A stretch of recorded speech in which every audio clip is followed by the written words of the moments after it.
All right, would you just read for us what it says on the cover of this book, Jeff? This is your life, Hanna Bloch Kohner. Oh, no. Yes? This is your life, Hanna Bloch Kohner. That is what it says. My God. This has been quite a switch. You thought it would be the life of your good friend Jeff Hunter here, didn't you? Yes, you thought it'd be the movie star Jeff Hunter. Is that right, Hanna? Yes. No, we'll have to do him sometime, but tonight it's you. Let's get her up, Jeff. Stand up with her. No. Thank you, Jeff Hunter, for helping us fool this lovely young lady. You betcha. We'll all be looking for you in Sailor of the King, Jeff. Thank you, Rob. So, we'll say so long to Jeff Hunter and come on up with me to our Hazel Bishop stage, will you, Mrs. Kohner? Come along here. And don't worry, we haven't kidnapped your husband at all. He'll appear, here we go, my dear, right in here. He'll appear at exactly the right moment. You see how that works out? Come on over here and take your place in our chair of honor, Hanna Bloch Kohner. You richly deserve this place. Come on over here by me. Lean on me for support if you need to. You have a spare handkerchief. Well, I have a spare handkerchief, and shall I give it to you now? Oh, that's my... Well, as this is your life will prove, you richly deserve this. May I say, Mrs. Kohner, that looking at you, it's hard to believe that during 7 short years of a still short life, you lived a lifetime of fear, terror, and tragedy. You look like a young American girl just out of college, not at all like a survivor of Hitler's cruel purge of German Jews. These, as well as happier events in your life, we will relive with you in just a moment. But so intense is your story that our sponsor, Hazel Bishop, wants to devote full time to it without interruption. On that fateful day, the Nazis swarm into the Low Countries, putting a merciless end to your dreams. Your last hopes are finally destroyed in the bombing of the American Consulate General in Rotterdam, where the papers that once spelled distant freedom are consumed in flames. Alone, friendless, and hunted as a non-Aryan in Hitler's world, you're permitted no means of support.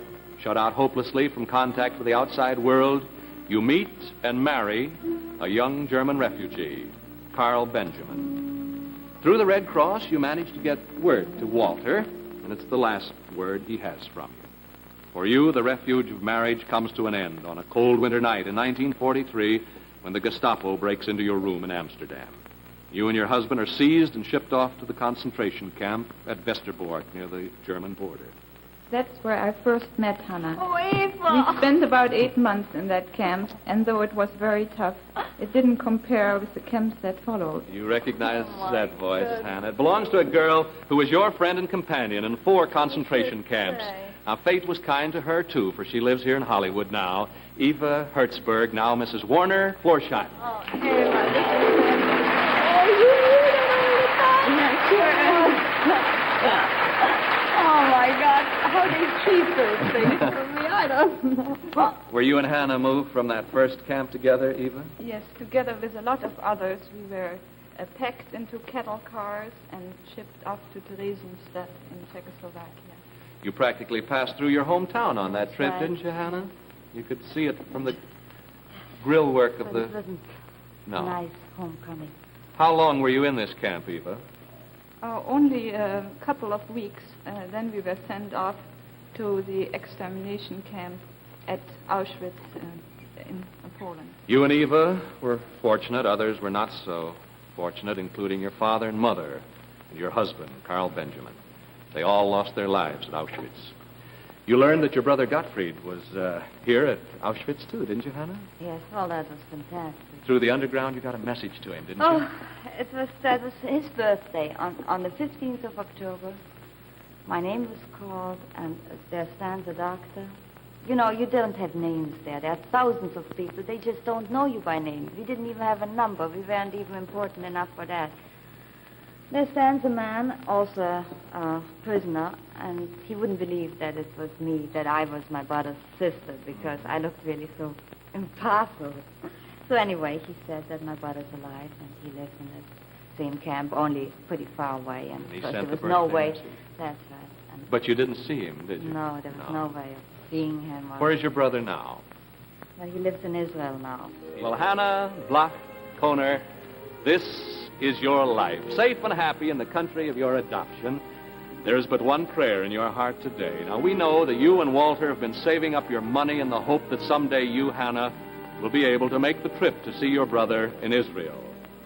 Well, Hanna, Hazel Bishop has moved that far-off day into the present.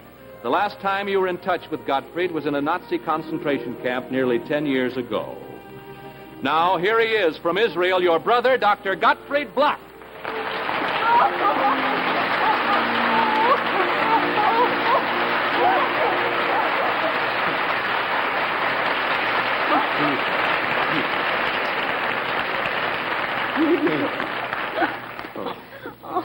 This is my happiest day in all my life. I know that, Doctor, and I'm sure it is for Hanna. It's a happy day for all of us. Come on.